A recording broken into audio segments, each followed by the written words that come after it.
The old Victorian house stood at the end of Maple Street, a looming silhouette against the dying light. This house was a monument to decay, with its paint peeled, windows boarded and garden overgrown. Locals whispered tales about it, speaking of shadows moving within and telling of screams in the dead of night. Despite being empty for decades, no one dared to enter. The stories kept everyone away. The history of the house was shrouded in mystery. Some said a family had perished within its walls, others claimed it was built on cursed ground. Whatever the truth, the house on Maple Street was feared. It was a place of whispers and shadows where fear was real, and the veil between worlds seemed thin. Standing as a silent sentinel, it watched over the town with empty eyes, a constant reminder of the darkness that lurked beneath the surface. Indeed, the house on Maple Street was a haunted place.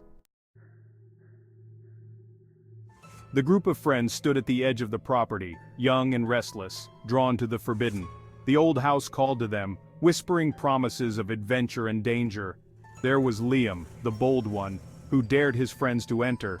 Emily, the skeptic, scoffed at the stories but felt a shiver of apprehension, and Jake, the quiet one, stood at the back, feeling a sense of foreboding, having heard the whispers and knowing the truth in his bones. They had come on a Friday night, the air thick with humidity. A storm was brewing, the wind howled through the trees sounding like a mournful cry, and the old house seemed to creak in response, as if it were alive. They pushed open the rusted gate, which groaned in protest, the sound echoing in the silence. The air grew heavy, as if a weight had settled upon them. The teenagers exchanged nervous glances, realizing they were in too deep to turn back now. The front porch sagged under their combined weight, the wood creaking and moaning. The front door hung open, swinging back and forth, an invitation into the darkness. The shadows inside seemed to writhe and coil, beckoning the teenagers closer. Liam led the way, holding his breath as he stepped inside. The air was stale and cold, smelling of decay and dust. The house was dark, the windows boarded up, only slivers of moonlight piercing the gloom. They fumbled for their flashlights, the beams dancing across the dusty furniture. The house was frozen in time, as if the occupants had simply vanished, leaving behind a ghostly tableau.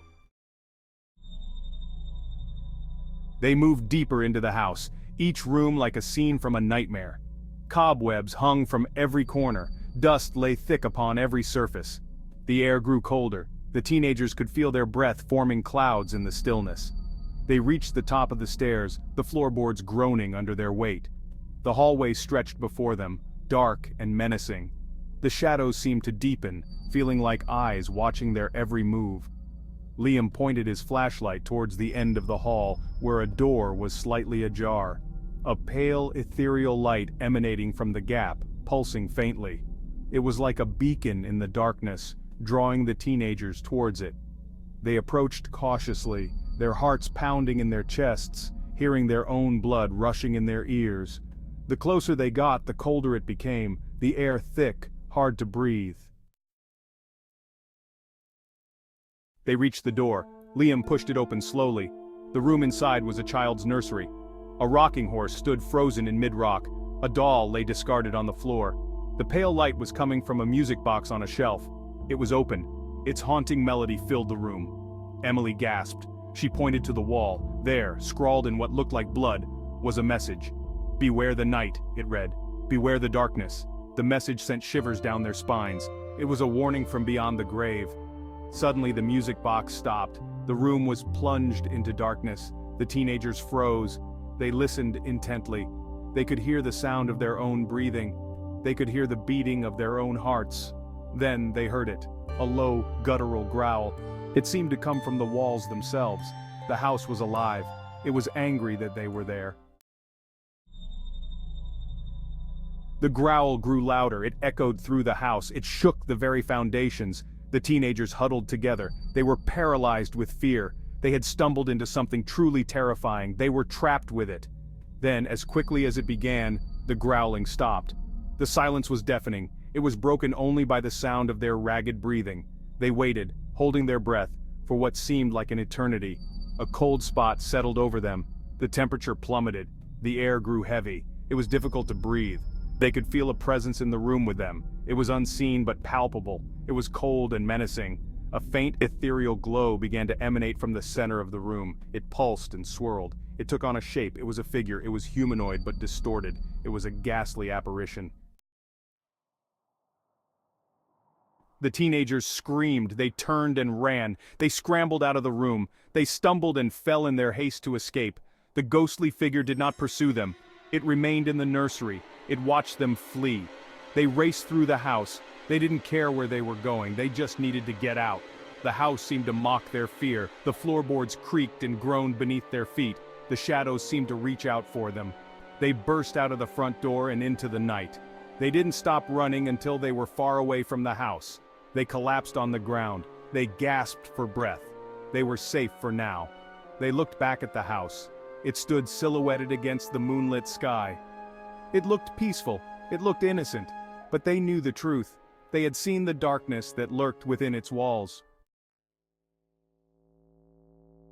The teenagers didn't speak about their experience. They couldn't find the words. How could they explain what they had seen? Who would believe them? They were forever changed by their encounter with the supernatural. Liam, the bold one, was now withdrawn and quiet. He had seen the true face of fear. He would never be the same. Emily, the skeptic, was now a believer. She had seen the impossible. She knew that some things could not be explained. Jake, the quiet one, had been right all along. He had sensed the darkness in the house. He had tried to warn his friends.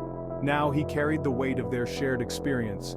He knew the house on Maple Street would never let them go. They returned to their normal lives, but the memory of that night haunted their dreams. They would never forget the terror they felt. They would never forget the ghostly figure in the nursery. They would never forget the house on Maple Street. The story of the teenagers' encounter spread through the town like wildfire. At first, people were skeptical. They dismissed it as a childish prank. But then, strange things began to happen. People reported seeing lights in the windows of the old house. They heard strange noises coming from within. Some even claimed to have seen figures moving in the shadows. The town was gripped by fear. The police were called to investigate. They found no evidence of any wrongdoing. But the townspeople knew the truth. The house on Maple Street was haunted. They could feel it in their bones. The town council held a meeting. They debated what to do about the house. Some argued that it should be torn down. Others said that it should be left alone. They couldn't agree on a solution. In the end, the house on Maple Street remained standing. It stood as a constant reminder of the darkness that lurked beneath the surface. It was a symbol of the town's fear. It was a place where the veil between worlds was thin. The townspeople avoided the house. They crossed the street to avoid walking past it. They kept their children away. They whispered about the teenagers who had dared to enter. The house on Maple Street became a legend. It was a story that parents told their children to keep them in line. It was a tale whispered around campfires. It was a reminder that some things are best left undisturbed. The house stood alone at the end of Maple Street. It was a monument to fear and the unknown. It was a place where the past refused to die. It was a place where the supernatural lingered. The haunting of Maple Street remained a mystery. No one knew for sure what had happened in the old house. No one knew why it was haunted. The truth was lost to time. Some believed that the house was haunted by the ghosts of the family who had died there.